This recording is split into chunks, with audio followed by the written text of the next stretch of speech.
प्रतिष्ठिता मनो मे वाचि प्रतिष्ठितम् आविराविर्मयिधी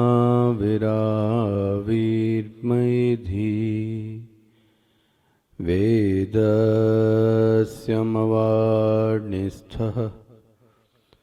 श्रुतं मे मा प्रहासीः अनेनाधीतेन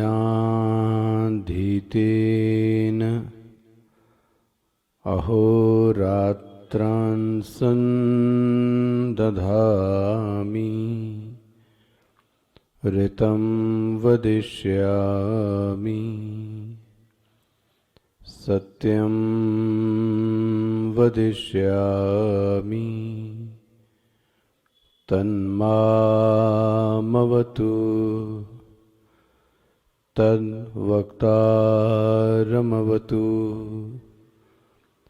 अवतु माम् अवतु वक्तारम् अवतु वक्तारम् ॐ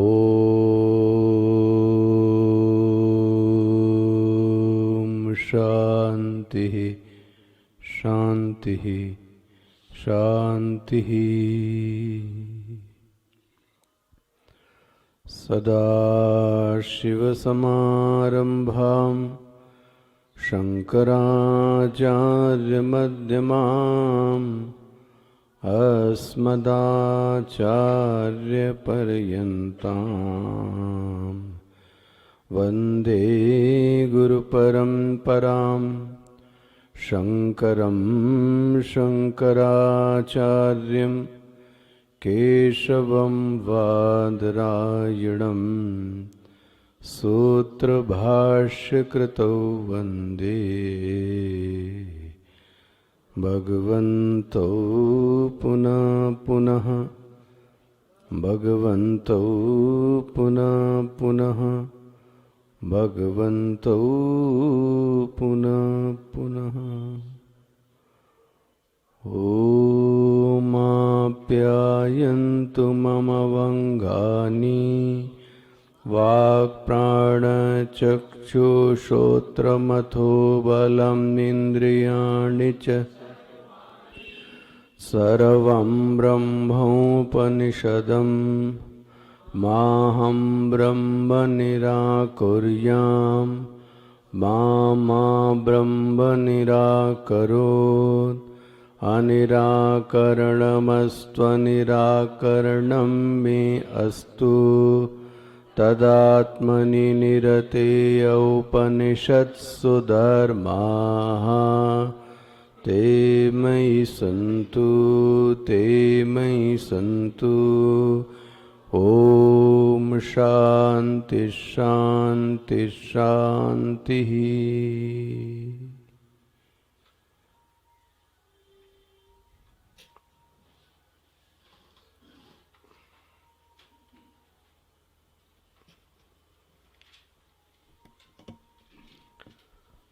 तस्यैष वा देशो यदेतद्विद्युतः विद्युतदा इति न्यमीषदा इत्यधिदैवतम् तस्यैष वा देशो यदेतद्विद्युतः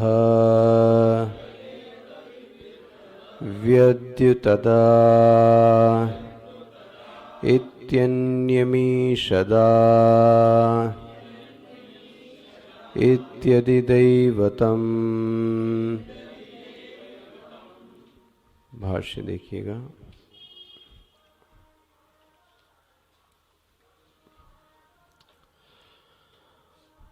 तस्य प्रकृतस्य ब्रह्मणः ईशवादेशः उपमा उपदेशः निरुपमस्य ब्रह्मणः येन उपमानेनोपदेशः सोऽयम् आदेशः इति उच्यते।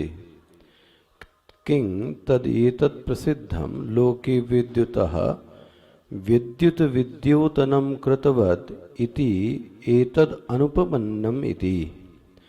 विद्युतः विद्योतनम् इति कल्प्यते आ इति उपमार्थे।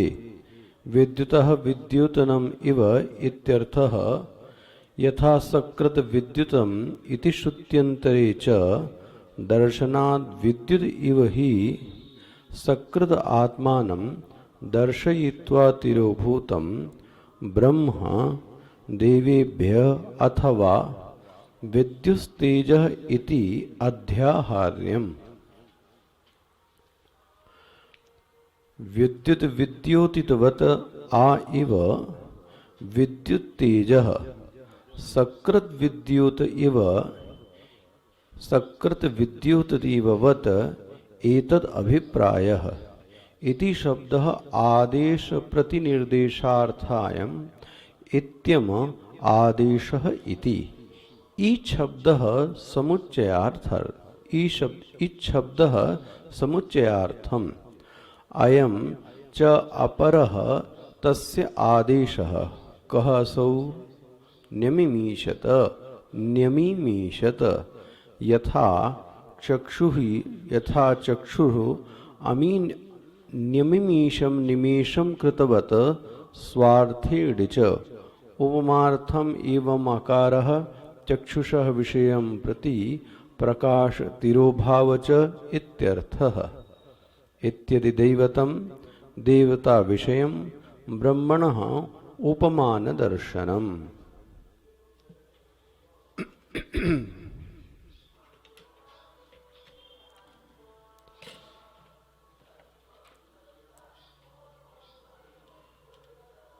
श्रुति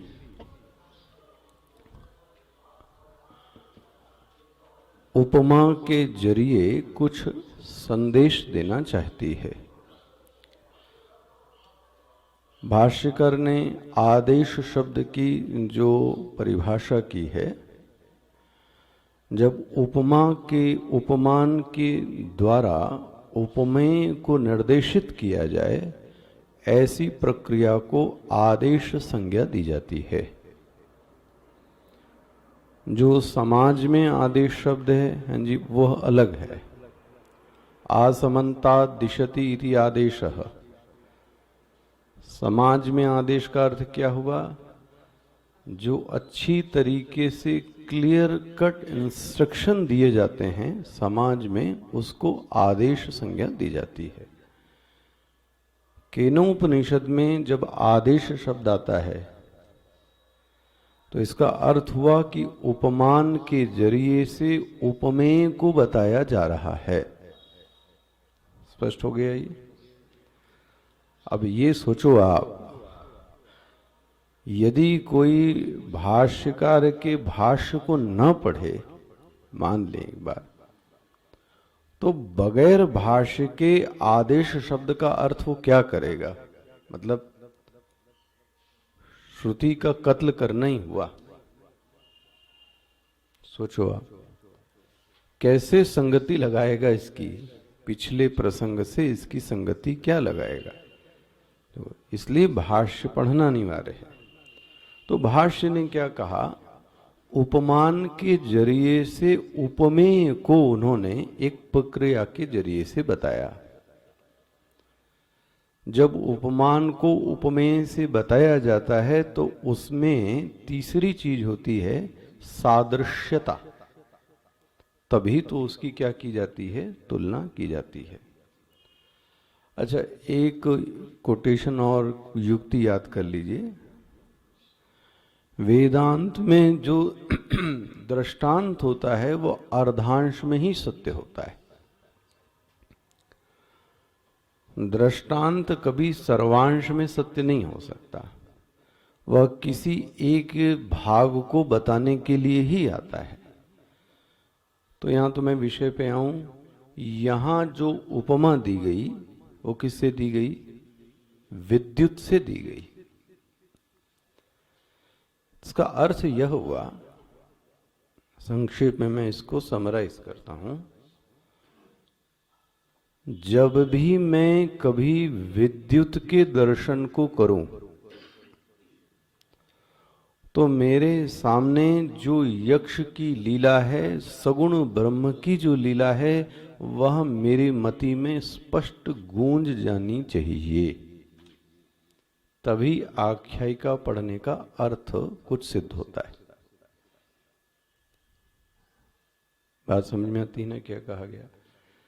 जैसे ही आकाश में बिजली को चमकते हुए कोई देखे तो आकाश में बिजली के चमकने को देखकर उसके मन की स्मृति में जो यक्ष ने जो सगुण लीला की, वह सगुण लीला उसके मस्तिष्क में आ जानी चाहिए। तो सामर्थ्य होगा, पूरा हो गया। फिर तो ध्यान रखें, वह सगुण लीला थी। अच्छा, कल मैंने इसके लिए आपको एक दो दृष्टांत भी दिए। पता नहीं आपने मानस को जाके देखा कि नहीं, कि इतना कहने से कि राम जी ने चंद्रमा के उदय को प्राची दिशा में देखा, इतना कहने से ही जो कल मैंने आपको कथा सुनाई कि राम जी लेटे हैं, हनुमान जी पैर दबा रहे हैं, सुग्रीव जी दूसरा पैर दबा रहे हैं, कान में विभीषण बोल रहा है, दूर लक्ष्मण जी वीरासन मुद्रा में बैठे पड़े हैं, विभीषण कुछ युक्तियां बता रहा है, ये सब का सब चित्र क्या कहने से याद आ गया? चंद्रमा प्राची दिशा से राम जी देख रहे थे। स्पष्ट हो गया? तदवत इसी तरीके से बिजली के चमकने से, अब बोले बिजली के चमकने में, हाँ, और यक्ष की इस सगुण लीला में क्या सादृश्यता है भाई? बोले आविर्भाव और तिरोभाव। ये सादृश्यता को याद करके रखिए। जैसे कि एक सेकंड के लिए बिजली चमकी और सब चीजें क्या हो गई? प्रकाशित हो गई। और एक सेकंड में ही वह जो आकाश की बिजली थी वो क्या हो गई? तिरोभाव हो गई। स्पष्ट हो गया ना? ऐसे ही आकाश में बिजली के चमकने को देखने से उस सगुण ब्रह्म के आविर्भाव और तिरोभाव के अर्थ को ग्रहण कर लेना चाहिए।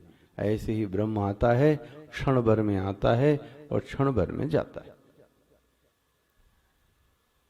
हो गया? इसमें ये प्रसंग में कुछ रह नहीं जाना चाहिए आपके मस्तिष्क में। तीसरी बात,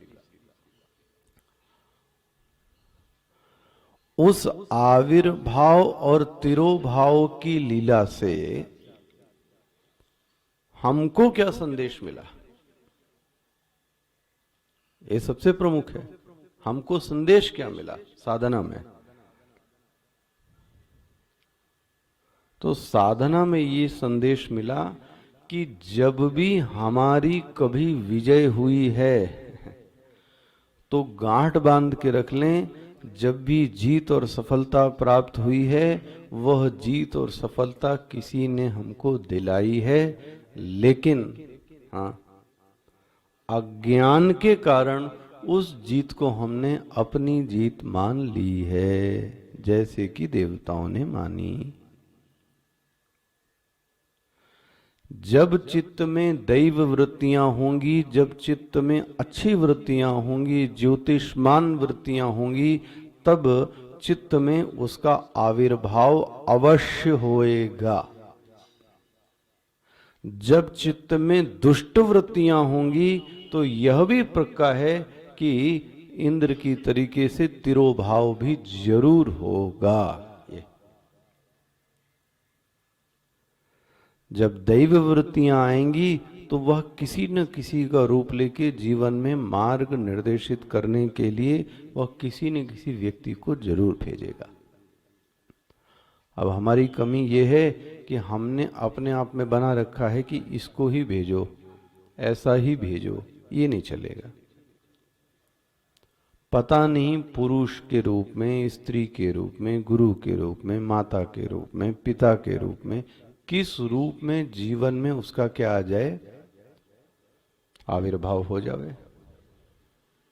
अच्छा ये भी है, जब आविर्भाव हुआ और दुष्ट वृत्तियां ज्यादा रह गईं तो वहां से फिर वो तिरोभाव भी हो जाए। कल मैं स्वामी जी की याद कर रहा था, अपने गुरु जी की, सुबोधन जी की एक बात मैंने आपसे स्पष्ट कही, ध्यान एक सामर्थ्य का नाम है, सिद्धि का नाम है। हाँ जी, भगवान वह सिद्धि नैसर्गिक रूप से सभी को देते हैं।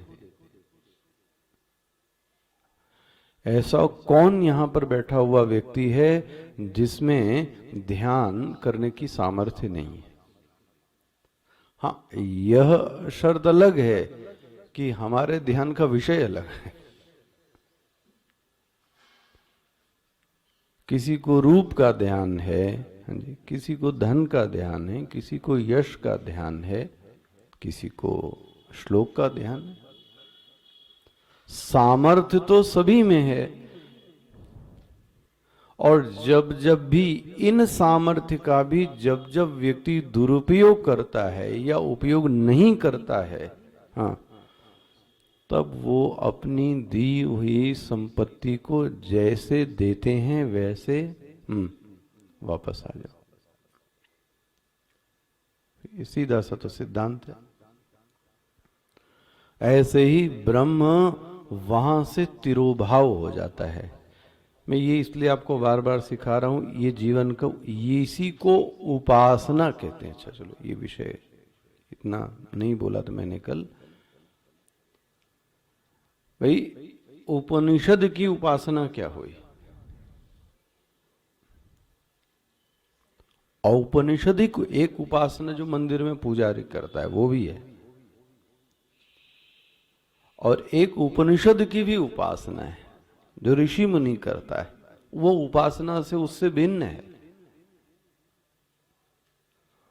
उपासना का जो अर्थ किया गया, उपासन, उस रमणीय कमनीय ईश्वर के निकट आसन लगाया जाए, उसके समीप आसन लगाया जाए। अब आसन कैसे लगाते हैं ये छूट है, इसी प्रक्रिया को उपासना कहते हैं। आसन लगाने का मतलब ये हुआ, आपको आरती करने से याद आती है तो आरती भी क्या हो गई? उपासना। अच्छा, आपको फूल चढ़ाने से उसकी याद आती है तो ये भी उपासना हो गई। अच्छा, आपको स्नान करने से भी उसकी याद आती है तो ये भी। ध्यान रखें, प्रमुख फूल नहाना भोग नहीं है, प्रमुख है चित्त में स्मरण, चित्त में रमण का भाव पैदा होना। कायदे से तो यह हो कि यह पूजा और बढ़ती चला जाए, रमण बढ़ता चला जाए, तो समझ लो फिर तो पूजा ठीक है। लेकिन द्रव्यों पर ही सिर्फ ध्यान रह जाए, क्रियाओं पर ही ध्यान रह जाए, ओहो, तो फिर आप कर्मकांड के क्षेत्र में आ गए। हाँ हाँ, है ना, उपासना में अंतर। तो इसी को बोलते हैं आसन लगाना। आसन लगाने का अर्थ हुआ उस ईश्वर से संबंधित ही चित्त में वृत्तियों का प्रवाह होना।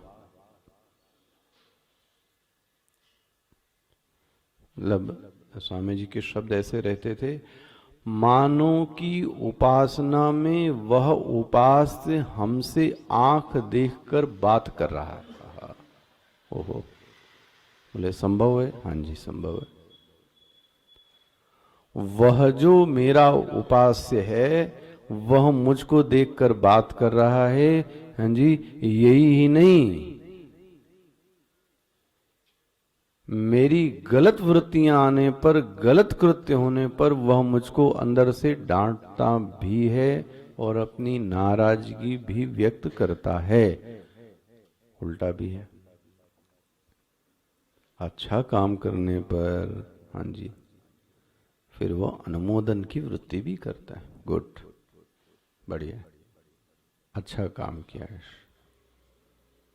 ये वृत्ति कहां से पैदा हुई? ये उपासना के उस स्थल पर आपके मन में लबालब भरी होए, साक्षात आपकी बात होने लगे। यही तो रामकृष्ण परमहंस ने किया। काली से बातचीत का मतलब क्या हुआ?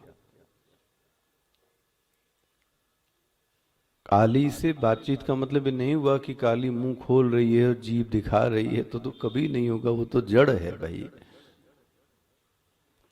वह जो उपास्य है, ये उपासना पे ही प्रवचन हो जाएगा, वह जो मूर्ति है, जो आपका उपास्य है तो बाहर, लेकिन अंदर बात हो रही है। ये स्थिति आ जाए, है तो बाहर लेकिन दूसरा यदि कोई देखेगा आपको तो पागल भी कह सकता है महाराज, ये याद रख लीजिएगा।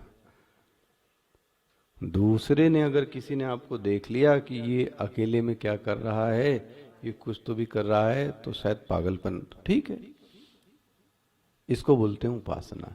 तो औपनिषदिक उपासना क्या हुई?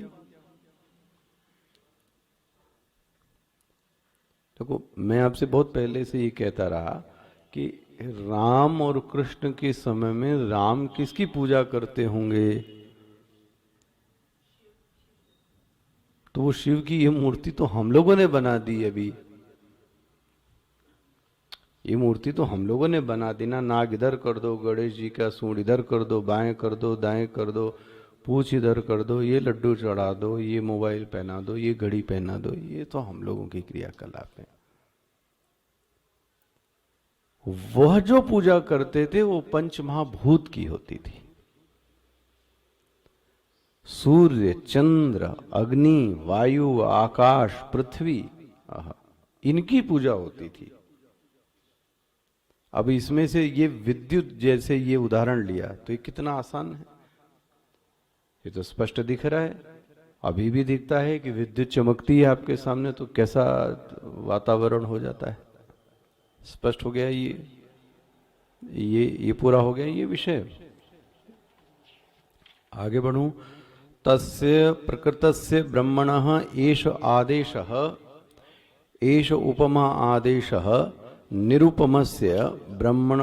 ये मेरे ख्याल ये सब मेरा पूरा हो गया, ये सब विषय ठीक है, ठीक है ना? इसमें कोई दिक्कत तो नहीं रहेगी? आगे बढ़ूं।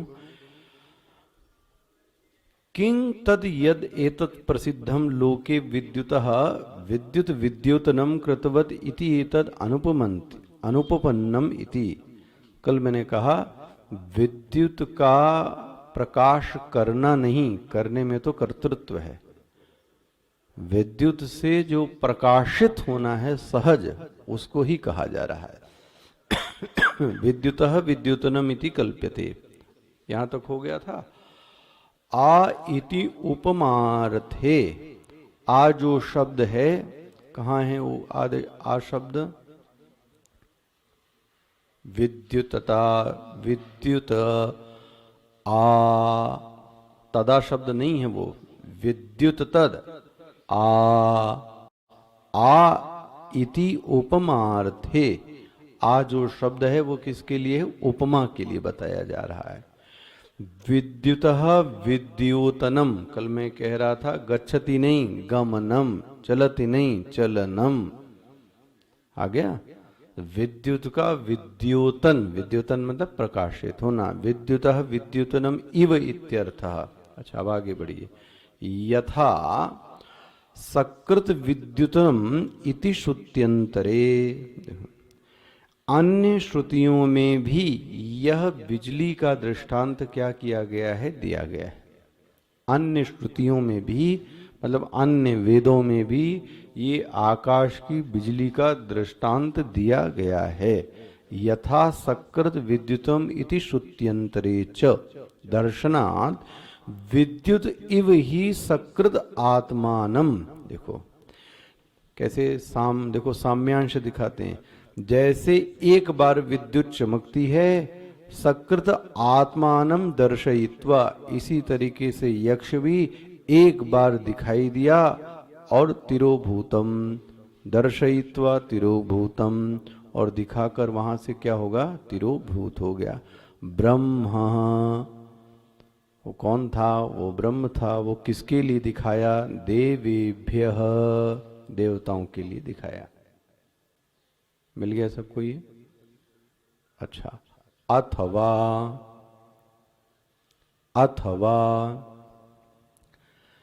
भाष्यकार को विद्युत के विद्योतन में शांति नहीं मिल रही है, उनका मन नहीं मान रहा है। उनको बार बार यही लग रहा है कि विद्युत के चमकने में कर्तृत्व और क्रिया दिखती है। तो देखो उनका मन माना नहीं, इसलिए बोलते हैं अथवा। अथवा क्या बोलते हैं, विद्युतः तेज इति अध्याहार्यम। ये देखो आगे, इसलिए भाष्यकार कहते हैं विद्युत के आगे विद्युत का तेज शब्द का अध्याहार कर लेना चाहिए। तेज शब्द मतलब और जोड़ लेना चाहिए। अब बोले बात बन जाएगी। क्या बात बन जाएगी, विद्युत के प्रकाश से प्रकाशित हुआ, ठीक है। तो इसलिए तेज शब्द क्या कर दिया इन्होंने, अध्याहार्यम। अध्याहार्य मतलब समझ गए, जोड़ लेना चाहिए। क्या शब्द जोड़ लेना चाहिए, तेज शब्द। जैसे कि मैं आपसे बोलूं पानी लेके आओ, तो इसका मतलब है ट्रे शब्द अपने आप उसमें आपको क्या कर लेना चाहिए, कि उसको भी बोलना पड़ेगा। तो आप स्वयं से ही कुछ चीजों को क्या कर सकते हैं, अध्याहार, कुछ चीजें जोड़ सकते हैं। तो विद्युतस् तेज इति अध्याहार्यम, ये स्पष्ट हो गया। अच्छा, अब तो विद्युत विद्योतित इव आ इव। देखो आ शब्द क्या हो गया, आ मतलब इव हो गया। आ मतलब इव, आ मतलब इव मतलब जैसे। विद्युत, अब संगति लगाते हैं, विद्युत तेज, देखो तेज शब्द जोड़ लिया ना, विद्युत तेज सकृत, जैसे एक बार, विद्योतितवत इति एव इति अभिप्रायः, इसका ये अभिप्राय हुआ। जैसे आकाश की बिजली का तेज है ना, ऐसे ही ब्रह्म का क्या हो गया, तेज, ब्रह्म का प्रकाश। अच्छा, उसमें श्रुति में एक शब्द आया, इति शब्द आया ना, मिला, तस्यैष आदेशः यदेतद् विद्युतः विद्युतद इति। बोले ये इति शब्द क्यों आया है, इति शब्द आते आदेश प्रतिनिर्देशार्थम इत्यम आदेशः। देखो जी, ये इति शब्द ये आया है कि शुरुआत से लेकर अंत तक की पूरी घटना इति शब्द से याद आ जानी चाहिए। जो श्रुति ने आदेश दिया है ना, आखिरी में पढ़ते ना, इति, इति मतलब यहां से लेकर यहां तक। तो इति शब्द से, इति शब्द आदेश प्रतिनिर्देशादार्थम इति आदेश इति। स्पष्ट हो गया इति शब्द भी। अब क्या शब्द आया, अब इति के बाद देखो बड़ी ई है, तो इति के बाद फिर एक शब्द है ई। इसी में बोल रहे थे इति, फिर ई, फिर न्यमिशीन, न्यमी मीशद, मिल गया। तो देखो ई शब्द को बोलते हैं समुच्चयार्थम। समुच्चयार्थम, ई जो शब्द है, इसमें एक और ई शब्द आया है, वह किसके लिए आया, बोले वो समुच्चय के लिए आया। समुच्चय मतलब दोनों को जोड़ने के लिए आया। अच्छा, अयम च अपरः तस्य आदे। अब एक दूसरा आदेश श्रुति देती है। अब आदेश मतलब क्या हो गया? फिर से उपमा। बोले वह क्या है? बोले भाई, एक विद्यार्थी था, वो बैठा रह गया। किस बात के लिए? बिजली चमके, बिजली चमके, बिजली चमक ही नहीं रही। तो हम लोग किसी चीज को नाश करने में तो आगे ही रहते हैं, उल्टा मतलब बताया जाए कुछ तो उसमें कुछ भी समझेंगे, कुछ भी अर्थ निकालेंगे। मतलब किसी चीज को बंटाधार करने में, बनाने से ज्यादा तो चीज को बिगाड़ देते हैं। ऐसे ही ये एक कोई साधक होगा जो किसमें लगा था कि अब जब बिजली चमके तो फिर मैं क्या करूं? उपासना करूं। तो साल में बिजली कितनी बार चमकती? बहुत मुश्किल से 1 2 3 बार चमक गई तो चमक गई, और कहां बार बार चमकेगी। तो वो उपासना ही नहीं कर रहा था क्योंकि बिजली नहीं चमक रही। भाई हम लोग भी तो ऐसे ही कहते हैं ना, किताब नहीं है, भगवान नहीं है, पानी नहीं है, और सबसे अच्छी चीज समय नहीं है। नहीं करते, बिजी हैं, गेस्ट आ गया है, शादी है, ब्याह है, चलो भाई करते रहो सब।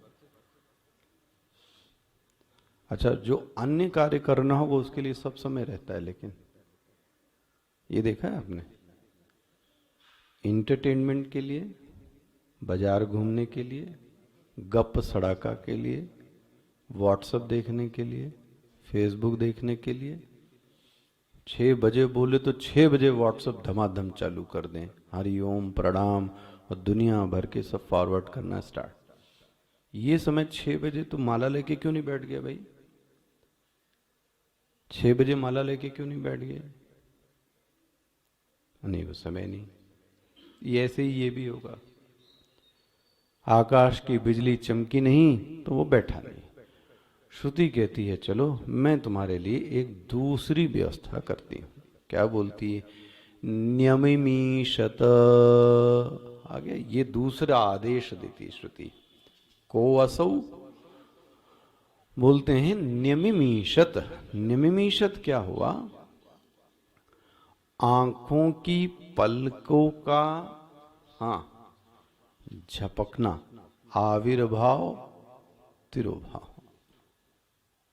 अच्छा, इस पलकों से क्या हुआ जरा ये देखो। इससे कहां से ब्रह्म की तुलना प्रारंभ कर दी?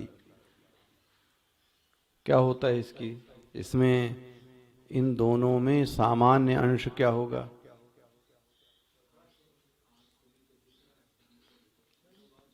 हाँ? अच्छा, मैं प्रश्न पूछूं पूर्व पक्ष। अंधकार को किस में देखा? प्रकाश में कि अंधकार में? ये अंधकार है, ये अंधकार को प्रकाश में देखा कि अंधकार को अंधकार में देखा? तो फिर प्रकाश, फिर अंधकार क्यों कह रहे हो?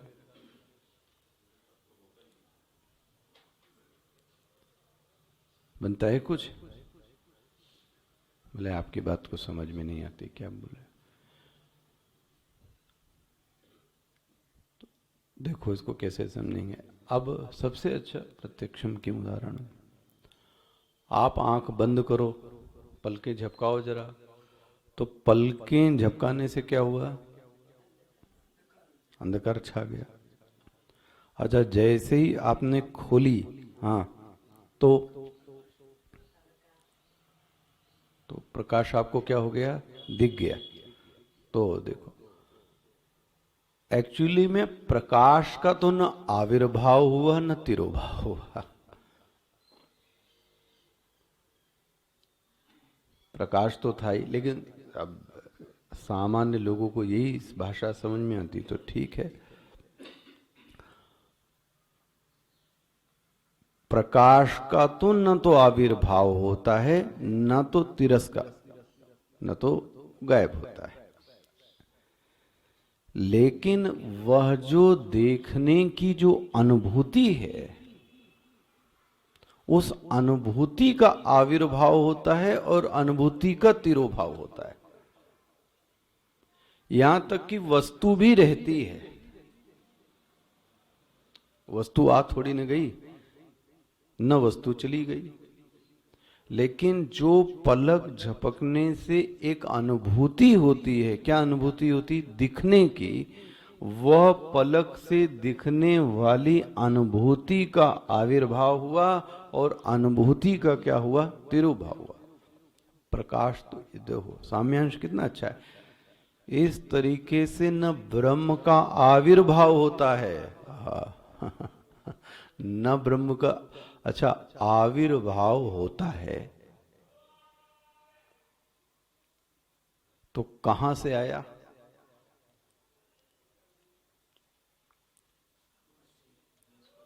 हाँ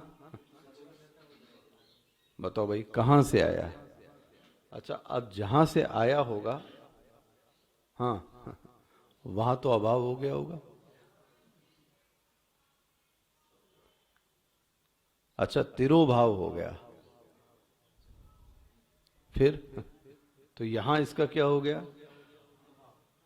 तो बोले वह साकेत से आया और गोलोक में जाके तिरोभाव। सुंदर है। अब आप ये जरूर मन में प्रश्न आएगा, तो तिरोभाव हुआ तो फिर वो कैसे हुआ? तिरोभाव कैसे गया? तो बोले वो विमान से गया। तो विमान कितनी देर में पहुंचा? अब देखो ये सब प्रश्न जनक लेना स्टार्ट होंगे कि नहीं होंगे?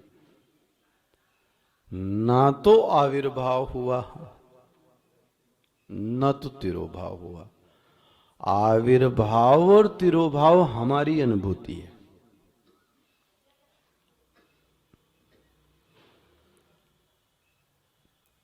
चलो आपको एक, ये स्वामी जी का बहुत पेट चौपाई थी। हाँ, फिर तो आविर्भाव का शब्द कहां से बनेगा? हाँ चलो अच्छा इसको ही देख लो। बोले वह कौशल्या के गर्भ से प्रकट हुए, आविर्भाव हुआ, ऐसा बोलते हैं तुलसीदास जी ने। वहीं ये जो चौपाई मिश्रा जी कहने, जग निवास प्रभु प्रगटे। जग निवास मतलब, जग निवास मतलब जगत में रहने वाला, जग निवास।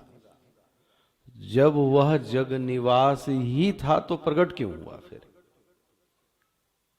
पकड़ में आ रही है?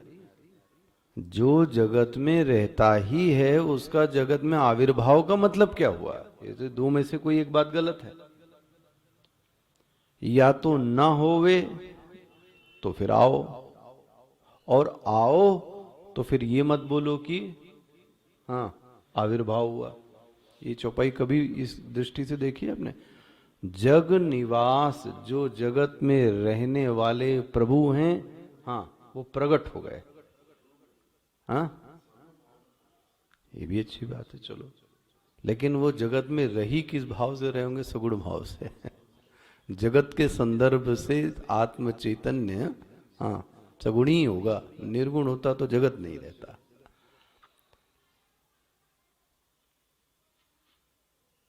देखो इसको समझने के लिए वहीं पे एक और चौपाई है। जैसे आप कह रहे हैं हरि व्यापक सर्वत्र समाना।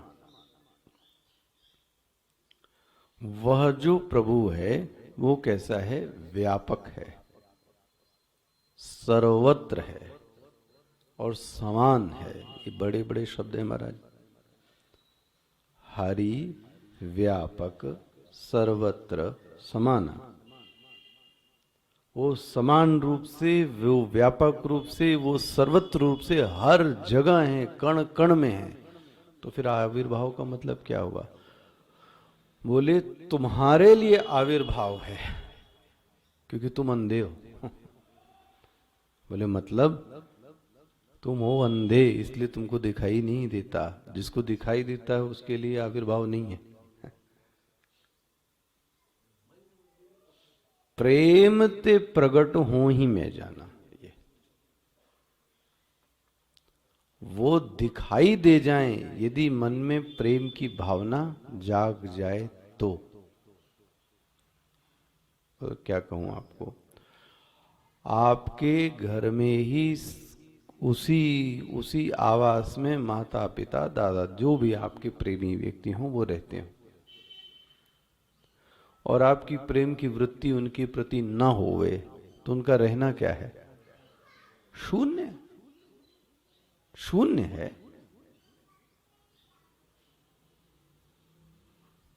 मतलब कुछ भी उपयोगकारी नहीं है, ये मैं तो ये कहता हूं। खाओ पियो, कुत्ता इधर उधर कर लो, डाकिया से डाक ले लो, सो जाओ, इसके अलावा और क्या चाल पड़ेगा? रहकर भी आपके प्रति कोई बुद्धि,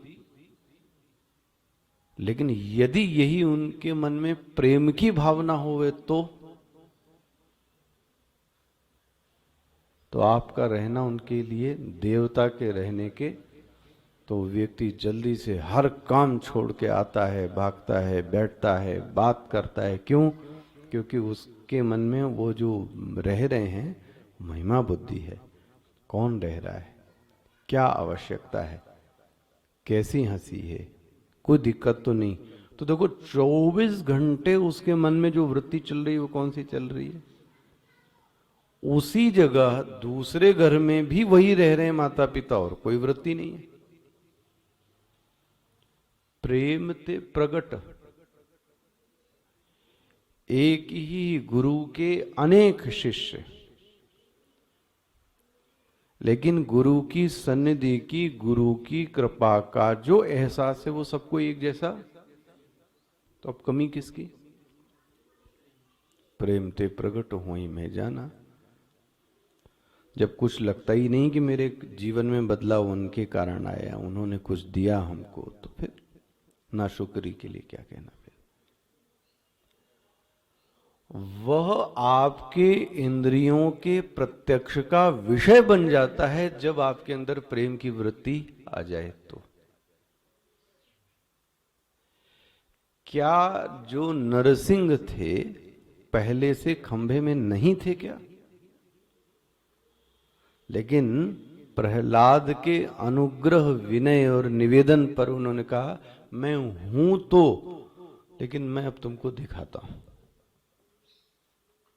स्पष्ट हो गया है? ये दृष्टांत सब समझ में आ रहे हैं? ये वृत्ति कहीं बैठ जाए कि जग निवास हैं, वो एक एक कण कण कण कण में हैं, तो मैं आपसे बताऊं किसी चीज का आप दुरुपयोग पटका पटकी नहीं कर सकते। देखो आप पटक के, अब पता नहीं इसमें प्रभु हैं। स्पष्ट होता है? ये जो प्रगट और आविर्भाव और तिरोभाव होना है, ये हमारी अनुभूति है। हमारी अनुभूति से आविर्भाव है और हमारी अनुभूति से, जैसे कि दृष्टांत कह रहा था मैं, आपने पलक झपका ली तो आपको क्या लगा कि प्रकाश का क्या हो गया? तिरोभाव हो गया। और हमने पलक उठा ली तो हमको क्या लगा? ओह, प्रकाश आ गया। अच्छा, वास्तव में क्या है? जब तिरोभाव था तब भी प्रकाश था और अभी भी प्रकाश है। स्पष्ट हो गया? ऐसे ही देखो विषय पे आ जाए। को असो, बोले दूसरा आदेश क्या है श्रुति का? श्रुति कहती न्यमिमीशत यथा चक्षुर्न्यमिमीशत निमेषम कृतवत। जैसे ही हमारी आंखें पलकें खुलती हैं महाराज, सब चीजें दुनिया हमारे सामने प्रकट हो जाती है। जैसे ही पलक झपकती है वैसे ही पूरी दुनिया मेरे लिए प्रत्यक्ष रूप से जो दिख रही थी अब वह लुप्त हो गई। बोले ऐसे ही ब्रह्म है, क्षण भर में आविर्भाव होता है और क्षण भर में क्या हो गया? तिरोभाव। कैसे? जैसे कि पलक का झपकना। पहले क्या बोला? विद्युत का आना जाना, अब क्या बोलते हैं? पलक का झपकना। आपने गीता में पढ़ा इसको, उन्मीशन निमिशन निवा, अध्याय 2 में आए हैं ना, 5 में, उन्मीशन निमिशन निवा। निमिष मतलब ये एक पलक का झपकना, ऐसे खुलना, और तो पूरी दुनिया दिख गई, और एक पलक झपकी तो सब कुछ क्या हो गया? गायब हो गया। बोले तदवत, ऐसे ही ब्रह्म जो ईश्वर है, अगर दैवी वृत्ति होवे तो एक क्षण में आपके सामने क्या हो जाता है? आ जाता है। और अगर दैवी वृत्ति ना हुई तो एक क्षण भर में वो क्या हो गया? हमारे से छोड़कर चला गया। भागवत में भी कृष्ण ने यही लीला की। उस गोपी को जरा सा अभिमान आने लगा। जैसे ही अभिमान की वृत्ति आई, महाराज वहां से गायब हो गए। उसको क्या अभिमान आया कि दुनिया से तो कम, मुझसे तो ज्यादा प्रेम करते हैं, मेरे ऊपर ही देखो, इन्होंने मुझको ही अपने कंधे पर क्या किया? उठाया। और आपको पता है भगवान को जो नापसंद है वो क्या है? ले छोड़कर भाग गए। ये हम भक्तों के साथ यही है। जहां अभिमान, तो एक क्षण भर में आ भी जाते हैं और क्षण भर में यहां से चले भी गए। अब देखो भाष्य देखते जाइए। यथा चक्षुः निमिषत निमिषम कृतवत, जैसे आंख का पलकना और झपकना। स्वार्थी ऋच, इसमें जो प्रत्यय लगा है वो ऋच प्रत्यय लगा है। स्वार्थ के मतलब स्वयं के लिए।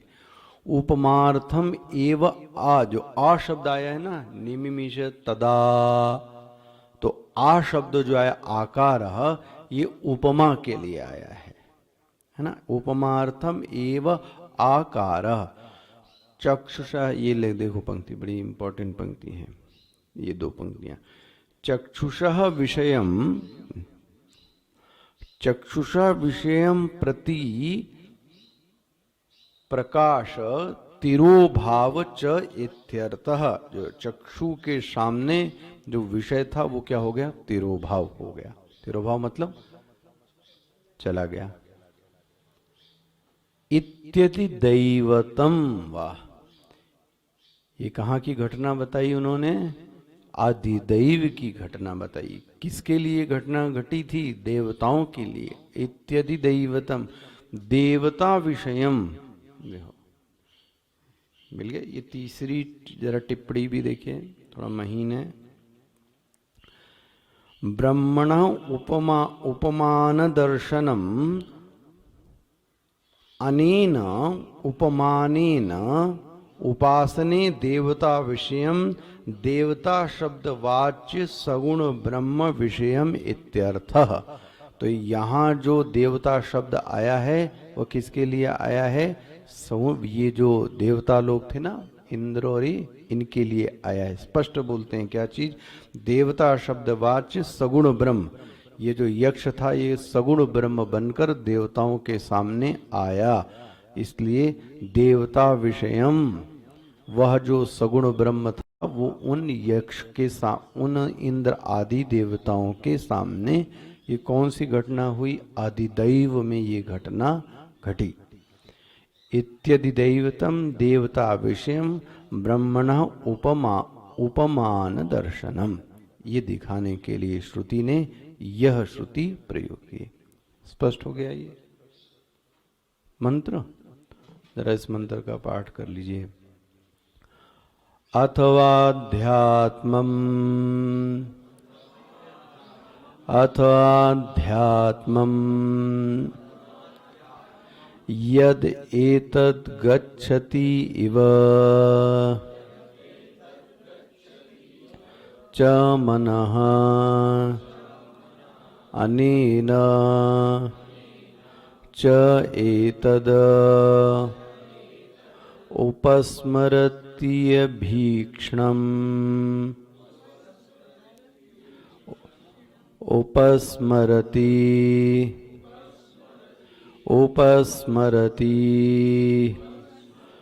भीक्षण संकल्पः।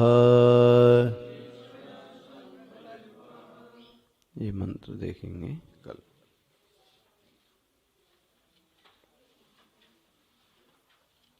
कौन सा अध्याय? चौथा अध्याय। ओम श्री परमात्मने नमः। अथ चतुर्थोऽध्यायः। श्री भगवानुवाच इमं